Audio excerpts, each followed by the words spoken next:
What's going on, all my gig workers, all my entrepreneurs, all my people out there getting to the money, getting to the bread, hustling, grinding it out. Now, the purpose of me making this video is because I got a comment on my last video from a guy, one of my subscribers, Ricky D172. Shout out to him. My man Ricky D out there working from 6 a.m. to 6 p.m. to get to the money. And anybody out there grinding and hustling, hey, I'm with you. But Ricky left a comment. His first part of his comment said, "Glad your Walmart Spark is going well.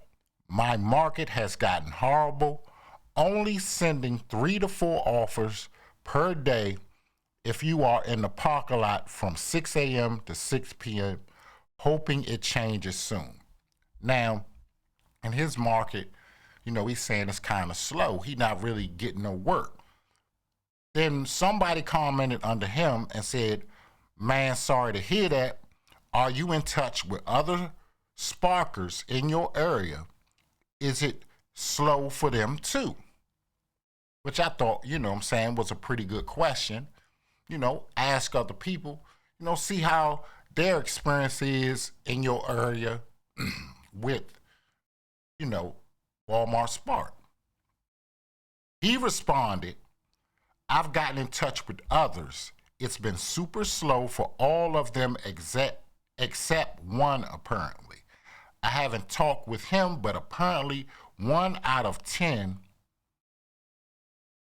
now is staying busy somehow.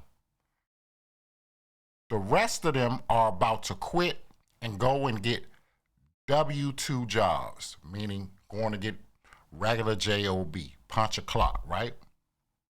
Now, I responded and said, "It's most definitely a significant slowdown at the start of this new year," which it has for me.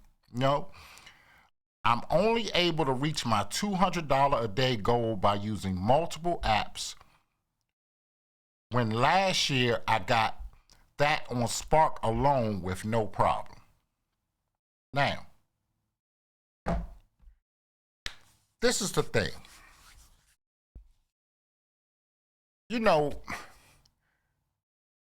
Let's just imagine for a second, right? Things are slow. You're not really making that much money. And you have to go get a regular job. You've been doing gig work, or you just an entrepreneur doing other things, and it's slowed down in your market or whatever you're doing, and you got to go get a job. Let's just imagine for a second you having to go get a job after maybe a year, couple of years. I don't know how long, some of you been doing gig work or out on your own. You got to go and get a job. Let's just imagine that first day going in to that job. You got your little card, you hit the machine, it digitally punches you in. You got your 30-minute lunch break. You got maybe a 10 or 15-minute break before your lunch break and after your lunch break. And now you got to go through this monotonous routine every day. You got to be a robot, basically. Now, I'm not knocking a W-2 job. People got to do what they got to do to pay the bills and to put food on the table. I'm never going to knock anybody for going out there and legally making money to provide for them and their family. But just imagine, after years of being somewhat your own boss, not having to punch a clock, being motivated every day to go out there and get it for yourself.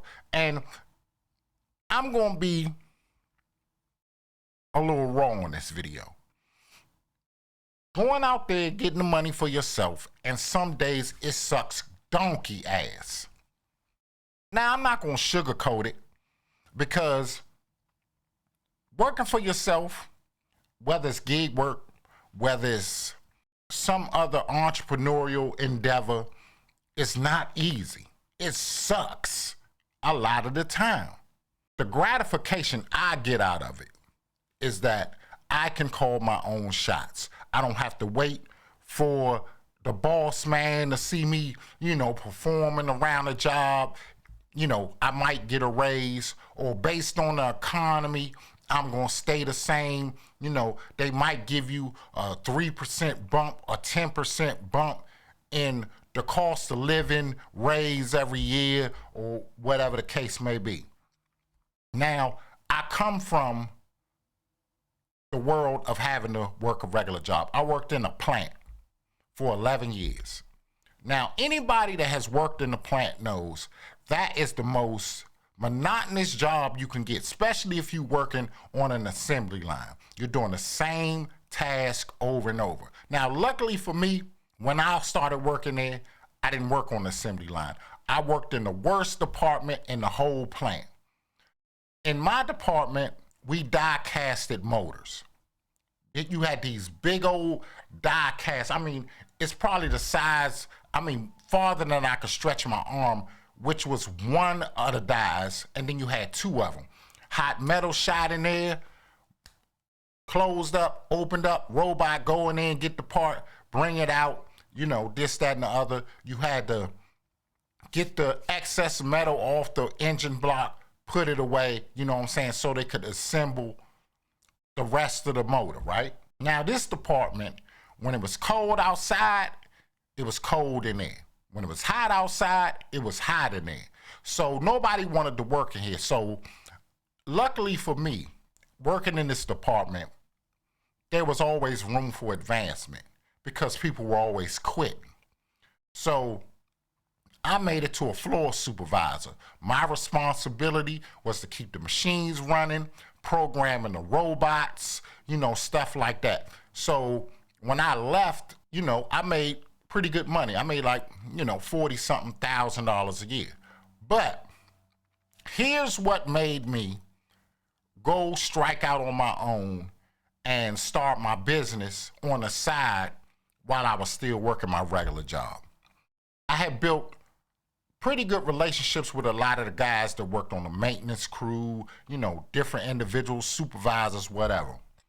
And one thing I noticed is that every time one of the guys would retire after being there for 30 years, whatever, I was supposed to, the ones I was close to, link up with them. Like once they retired, I had one good friend.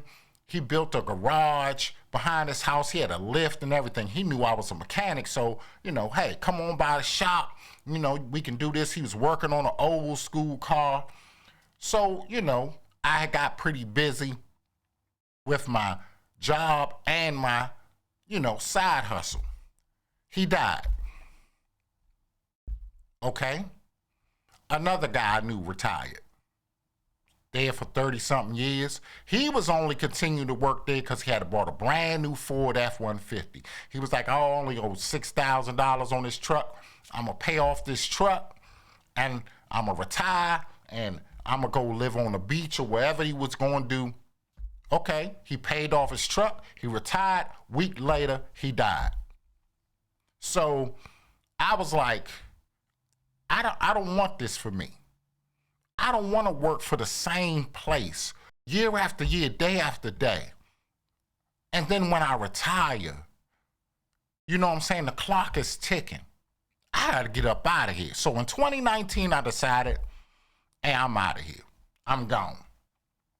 My business at the time my side business was making good money. Way more money than I was making on my job. So I was like, it's gone. I'm out. Left in 2019.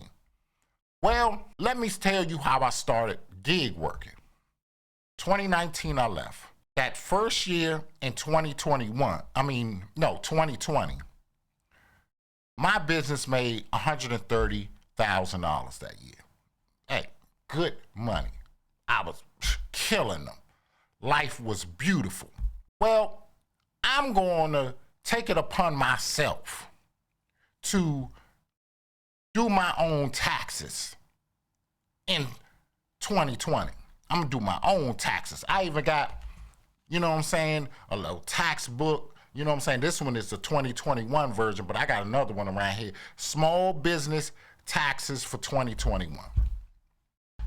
Did my own taxes, filed my own taxes, you know, all of those stuff that I was supposed to do or I thought I was supposed to do to file my taxes, and I did that. I'm like, yeah, I saved money, did my own taxes. I'm thinking I'm the Warren Buffett of taxes.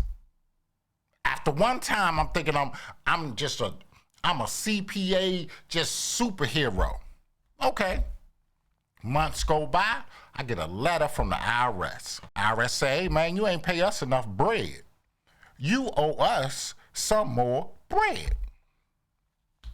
Okay. Panicked. I was panicking. And I had my supervisor from my job, we were still close. We still talked, you know, almost every day. I talked to him. I was like, bruh, I'm gonna have to come back to work. You know what I'm saying? I owe the IRS money.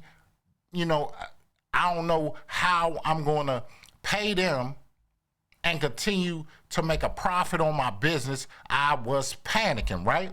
He was one of my closest friends.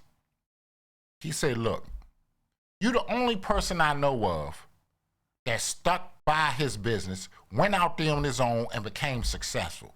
If you don't keep your butt out there and get to the money and figure out a way you can pay your taxes off and, you know, get yourself back in order, you know, hey, he was one just like me. He sugarcoated nothing. So that's how I started gig working. The cost of entry to gig working was low. All I had to do is put gas in my van. You know what I'm saying? The app was providing me with the work. And yes, I had to pay taxes on the gig working, but the money I had to put in to make that money was low. So I could take all my gig working money, pretty much stash it, and pay the IRS their money every month, still make money on that business and make money gig working. So that's how I got started gig working. You know, trying to pay off a tax debt. So when I hear people say that they're thinking about giving up, going back and getting a regular job, like I said, I don't know your bills. I don't know what you got to pay. I don't know how much debt you got or whatever. To me, I'd rather work my fingers to the bone for myself than to go punch a clock and work my fingers to the bone for somebody else. Because let me tell you something, they're not gonna pay you enough money. You're still gonna have to gig work on the side, or you're gonna have to get you a part-time job or whatever. You're gonna make money for everybody else, and they're gonna pay you what they think you're worth. They're gonna pay you what they think you're worth. I can't do it. I can't see me going back to work for somebody else. Now, I'm not gonna say my gig working experience, I'm just, you know, everything just falls into play. I done had to do the things that a lot of people out here gig working do. I had to go to other areas that were busier. I had to drive 30 miles outside of where I live at to make money. I've had to, stay out there, longer than 10 hours sometimes 12 hours just to meet my daily goal. Like, it's not sweet, but I much rather hustle for myself, grind for myself, put the hours in for myself than put it in for somebody else. Because my thing is, you're not going to give me what you think I'm worth. I'm going to go out here and make what I'm worth, what I feel like I'm worth. And I think it's sad when I hear people that want to go back and work a regular job because now they're panicking. I mean, you just got to ask yourself this question. Would you rather work your tail off for you, or would you rather work your tail off for somebody else? Because see, now when you go work for somebody else, you can't write your mileage off, you can't write your gas off, you can't write off some of your car maintenance, you can't do none of that. You know what I'm saying? You just on a big old hamster wheel waiting, working, you know what I'm saying, paycheck to paycheck just to make ends meet. When you work for yourself, you get out of it what you put in it. Now, with these apps, you don't really have control over a lot of the jobs that you get. You just gotta play the cards that you're dealt. That's just the nature of the game. Every day, I'm motivated to go out there. And I know people see my videos and they like, you know, Mike, you enthusiastic when you come out here, you know, you happy. And you know what I'm saying? You always bubbly and pushing people. And I'm gonna tell you why I'm that way. The same guy that I was telling y'all about, my supervisor, me and this man worked side by side for 10 years straight. He was one of my best friends. Well, he was gonna leave. He was gonna get a box truck. I was gonna get a box truck. We was gonna do, you know, the Amazon relay. We was gonna get to the money, you know what I'm saying? And we were gonna, you know, be successful entrepreneurs together. You know, this was a devoted family man. He had a wife, he had a son, you know what I'm saying? He was holding down. Really good dude, right? Well, October of 2022, he had some type of brain aneurysm. Collapsed,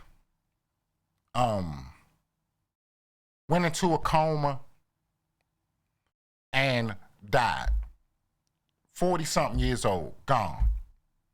All the dreams, all the plans, and everything that, you know, me and him were gonna make for our future business endeavor up in smoke. Now, 2022 was a rough year after he passed away. It put me in a funk. It's like I wasn't really depressed. It just was, you know, shocking for me. I couldn't shake it. But that's why every day, from that point when my friend passed away, I was determined.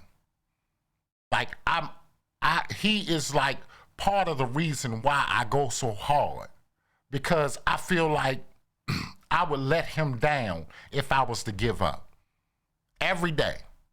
And that's one of the reasons why you got to find a why. What is it that you want to do? Who are you not, you know what I'm saying? Why are you doing it? Are you doing it just for you?